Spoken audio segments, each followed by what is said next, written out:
அன்பு வணக்கம் நண்பர்களே, அனைவரும் வெற்றி அடைய எனது மனமார்ந்த பிரார்த்தனைகள். சரி, இன்றைக்கு ரிஷப ராசியில் 9, 18, 27ஆம் தேதி பிறந்தவர்களுடைய விளக்கத்தை நாம் பார்க்க இருக்கிறோம். சரி, அதற்கு முன்னாடி இந்த சேனல், அதாவது சரவணா சக்ஸஸ் சேனலுக்கு சப்போர்ட் பண்ணுங்கள், லைக் பண்ணுங்கள், ஷேர் பண்ணுங்கள், சப்ஸ்கிரைப் பண்ணுங்கள். முக்கியமாக இந்த உங்களுடைய சப்போர்ட் தான் என்னுடைய வெற்றி. சரி, இப்போது ரிஷப ராசி 9ஆம் தேதி 18, 27. ஏன்னு சொன்னாக்கா எல்லா தேதிகளும் ஒரே எண்களாக ஒரே சிந்தனையாக வராது. ஏன்னு சொன்னால் நிறைய பேர் யோசிக்கக்கூடியது 9னாக்கா எல்லாமே 9 அப்படின்னு. அது கிடையாது. சரி, ரிஷப ராசி என்பது 2ஆம் ராசி. ரிஷப ராசியோட தனி திறமை என்றால் அவங்களுக்கு நல்ல ஒரு ஆற்றலும் திறமையும் சிந்தனையும் அதிகமாக இருக்கும். இவங்களுக்கு பொதுநல சிந்தனையும் அதிகமாக இருக்கும். ரிஷபம் என்றாலே பசு. ஸோ உங்கள் வீட்டில் ஒரு பசு இருந்தாக்கா எப்படி இருக்குமோ, அவங்களோட அந்த பசு ரொம்ப அன்பாக ஒருத்தவங்க வளர்த்துட்டாங்கன்னா கடைசி வரை அவங்களோட இருப்பது தான் பசுவோடைய குணம். அதுபோல் தான் இந்த ரிஷப ராசியை சேர்ந்தவர்களும் அந்த குடும்பத்து மேல் ரொம்ப அன்பு பாசத்தோடு இருப்பாங்க. அந்த குடும்பத்துக்காகவே ரொம்ப எல்லா வேலையும் செய்வதும் சந்தோஷமாக வைத்து கொள்வதும் இவங்களுக்கு முக்கிய பொறுப்பாக கருதக்கூடியவர்கள். சரி, அப்படி இருக்கும்போது ரிஷப ராசியில் இப்போ 9ஆம் தேதி பிறக்கிறார்கள். 9 என்றாலே செவ்வாய். ஸோ செவ்வாய் தேதியில் பிறக்கக்கூடியவர்கள் கொஞ்சம் ஆக்ரோஷமாக கோபமாக பேசக்கூடியவர்கள். கலைத்துறை, முக்கியமாக தற்காப்பு கலை, இது போன்ற விஷயங்களில் இவங்க ரொம்ப சிறப்பாக வருவார்கள். மேற்கொண்டு பார்த்திங்கன்னு சொன்னாக்கா இவங்களுக்கு அரசாங்க உத்தியோகத்தில் ஆர்வம் இருக்கும். அரசாங்க சேவை, அப்புறம் அரசியல், இது போன்ற விஷயங்களில் இவங்க ஈடுபடுவதற்கு வாய்ப்பு இருக்குது. அடுத்தது 18, 1, 8. இங்கே ரொம்ப சிறப்பாக ஒரு விஷயம் இருக்குது. அதாவது என்னன்னு சொன்னாக்கா சூரியன் மற்றும் சனி, சூரியனும் சனியும் சேர்ந்து தான் செவ்வாயாகிறார்கள்.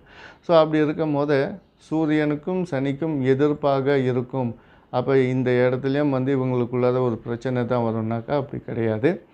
சூரியனுக்கு உள்ள ஆற்றல், அதாவது அரசாங்க துறையிலும் திறமை, சுய நம்பிக்கை, இந்த மாதிரி நிறைய விஷயங்கள் இவங்களுக்கு தனித்திறமையாக இருக்கும்.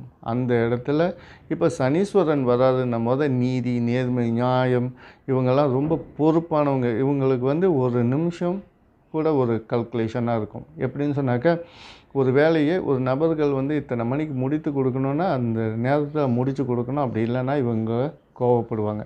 ஸோ இதுதான் இவங்களோட அடையாளமாகிரும். ஸோ இந்த 18ஆம் தேதி பிறந்தவங்க ரொம்ப கோவக்காரவங்கன்னு. ஏன்னு சொன்னாக்கா இங்கே 3 கிரகமும் ரொம்ப ரொம்ப கண்டிப்பான கிரகம். அதாவது இவங்க அதாவது சூரியன், சனி மற்றும் செவ்வாய், இந்த 3 பேருக்குமே குணத்தின் பார்த்திங்கனாக்கா ஏறத்தாழ ஒரே மாதிரி எல்லாமே சரியாக இருக்கணும், நேர்மையாக இருக்கணும், பொறுப்பாக இருக்கணும். பொறுப்பு இல்லாதவர்களை கண்டாலே இவங்களுக்கு பிடிக்காது. ஸோ அந்த ரீதியத்தில் இந்த 2 எண்களில் சேர்ந்தது செவ்வாயாக மாறும்போது அவங்களுக்கு தனி திறமை, முக்கியமாக இந்த கோபம்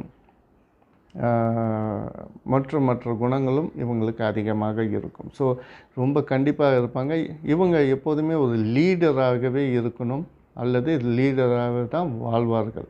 ஸோ குடும்பமாக இருந்தாலும் சரி, வேலை செய்கிற இடத்துல இருந்தாலும் சரி, இவங்களோட சிந்தனை அப்படி தான் இருக்கும். சரி, அடுத்தது 27. இவங்க ரொம்ப மாறுபட்டு வருவாங்க. 27 ரிஷபராசி, ஏற்கனவே அன்பு. இங்கே சந்திரன் வரும்போது இவங்க ரொம்ப அழகு, ஆற்றல், அன்பான சிந்தனையும் அரவணைப்பான சிந்தனை இவங்களுக்கு அதிகமாக இருக்கும். ஏன்னு சொன்னால் சுக்கிரனுக்கும் சந்திரனுக்கும் ரொம்ப ஆல்மோஸ்ட் ஒரே மாதிரி கேரக்டர் இருக்கும் அன்பில்.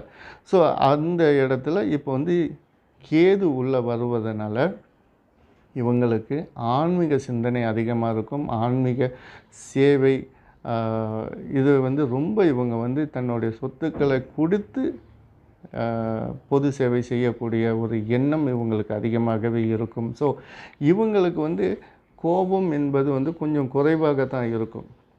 இவங்க 9ல் பிறந்திருந்தாலும் அந்த சிந்தனை வந்து இவங்களுக்கு கொஞ்சம் குறைவாக தான் இருக்கும்.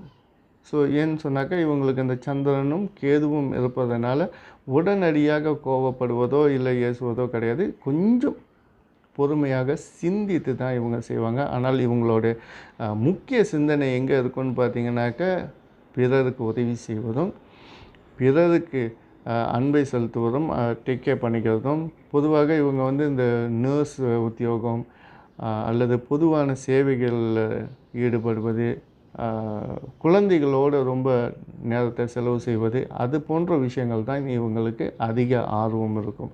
ஸோ ரிஷப ராசியில் 9, 18, 27 தேதிகளில் பிறந்தவருக்கான விளக்கங்கள் இப்போ கொடுத்துருக்கேன். ஸோ நீங்கள் உங்கள் வாழ்க்கையில் வெற்றி அடைய எனது மனமார்ந்த பிரார்த்தனைகள். நன்றி, வணக்கம்.